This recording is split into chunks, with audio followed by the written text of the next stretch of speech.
Barrister گوہر صاحب بھی جب مل کر آئے آج انہوں نے بتایا باہر آ کے کہ جی بانی چیئرمین نے پیغام دیا ہے کہ اگر اب ایسا کوئی واقعہ ہوا تو پھر ہم جو ہیں وہ بے شک پرامن کا لفظ انہوں نے کئی دفعہ استعمال کیا لیکن احتجاج کریں گے آ جائیں گے ہم مکمل طور پرامن احتجاج سے روکا ہے کوئی؟ پرامن احتجاج کو کون روک سکتا ہے؟ کریں پرامن احتجاج، لیکن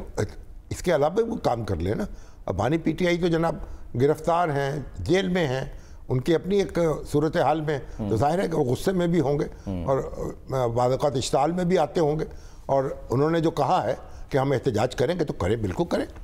اس سے تو کوئی دو رائے ہو نہیں سکتی نا۔ پرامن احتجاج تو آپ کا حق ہے، ضرور کیجئے،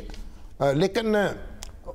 باقی یہ ہے کہ تفتیشی ادارے جو ہیں ان پر بھی دباؤ ڈالیے، ان کو بھی کام کرنے دیجئے اور ملزموں تک پہنچنے دیجئے۔ یہ تو بڑی عجیب بات ہے نا کہ دارالحکومت کے اندر ایک واردات ہو جائے اور آپ کہیں کہ ہمیں پتہ نہیں چل رہا، تو پھر ایسی پولیس جو ہے اور ایسی قانون نافذ کرنے والے ادارے ہیں ان کو کرنا کیا ہے؟ ان کو کوئی کس لیے رکھا گیا ہے پھر ان کو؟ صحیح ہے، تو اگر وہ اپنے کام نہیں کر سکتے اور اسلام آباد کو محفوظ شہر نہیں بنا سکتے۔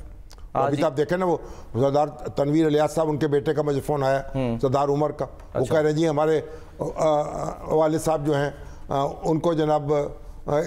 بڑا پریشان کیا جا رہا ہے، بلکہ کسی نے تو مجھے یہ کہا کہ ان کے اوپر تو کوئی اور کوئی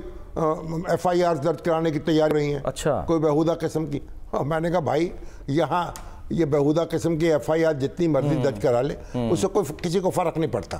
اور کوئی اخلاق کے دائرے میں رہنا سیکھیں۔ ابھی یہ اس طرح کی باتیں کر کے کس کے حصے میں کیا آیا ہے، سب آئے، یعنی آپ کا چہرہ اپنا، جو ایسے کام کرنے والے ہیں وہ اپنا چہرہ ہی گدلا کرتے ہیں نا۔ اب سیتا وائٹ سے کیا حاصل کر لیا، ٹیرین سے کیا حاصل کر لیا، تو ابھی لوگوں کی جو معاشرہ ہے نا اس کا حسن بھی باقی رکھیں، اس کے معاشرے کو تار نہ کریں، سماج کو کالک نہ لگائیں اور ایک حد سے آگے نہ بڑھیں، اور یہ پھر آپ وہ جو حد سے آگے بڑھیں گے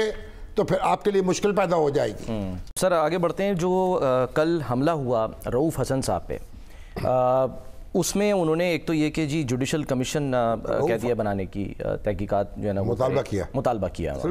مسترد کر دیا ایف آئی آر۔ ابھی تو ایف آئی آر درج ہوئی ہے جی سر، وہ کس نے؟ پولیس نے خود درج کی ہے سر، انہوں نے ان کی مدعیت میں کی ہے نا رؤوف حسن صاحب کی،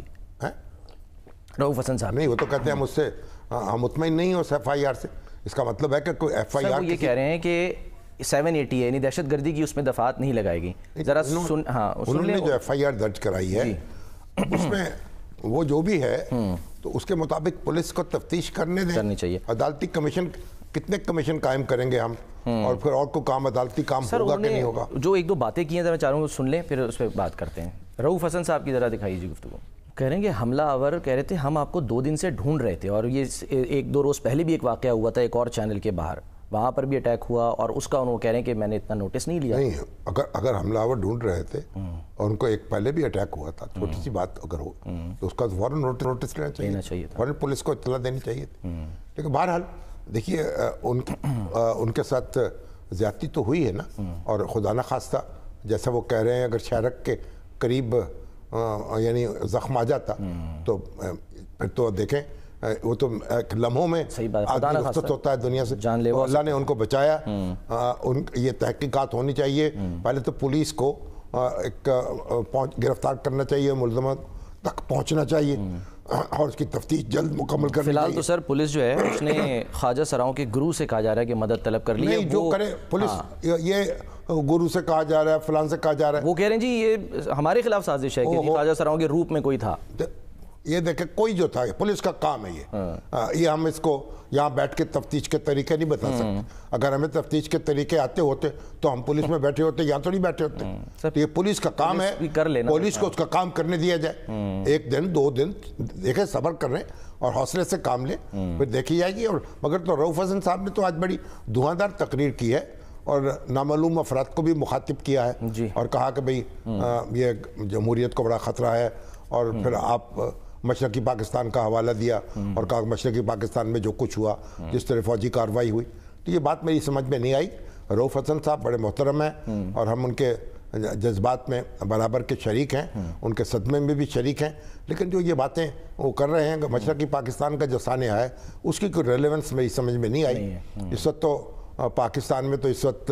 عدالتیں کام کر رہی ہیں، ہمارے ادارے کام کر رہے ہیں, پارلیمنٹ کام کر رہی ہے, ان کی پارٹی اس میں موجود ہے, ایک سسٹم چل رہا ہے, ان کی جو شکایتیں ان کی سنی جا رہی ہیں, جو آج انہوں نے کہا ہے وہ ٹی وی پہ کور ہوا ہے, ہر ایک لفظ ان کا آیا ہے, اور جو انہوں نے الزام لگائے ہیں نام لیے بغیر لگائے ہیں, لیکن جن پر لگا رہے تھے وہ بھی سمجھ گئے اور سننے والے بھی سمجھ گئے. مگر بات یہ ہے کہ ہمیں یہ بھی تو غور کرنا چاہیے نا کہ ایک اگر واقعہ ہوتا ہے, ایک واردات ہوتی ہے, تو فوری طور پر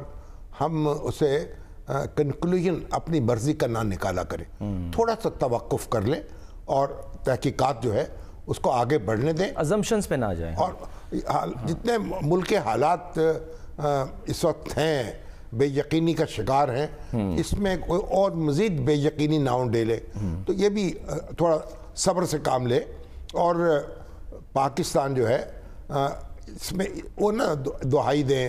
یہ اس وقت خدا نہ خواستہ کوئی صورتحال نہیں ہے جو مشرقی پاکستان میں جو برپا تھی. وہاں تو فوجی ایکشن ہوا, اور یہاں تو فوجی ایکشن جو کیا ہے, یہاں تو فوج پہ حملے ہوئے ہیں,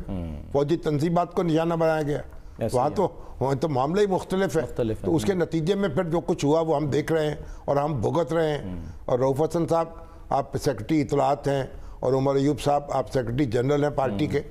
آپ ذرا تھوڑا سا تدبر اور تحمل سے کام لیں, لیکن سر وہ ٹھہراؤ پیدا کریں حالات میں.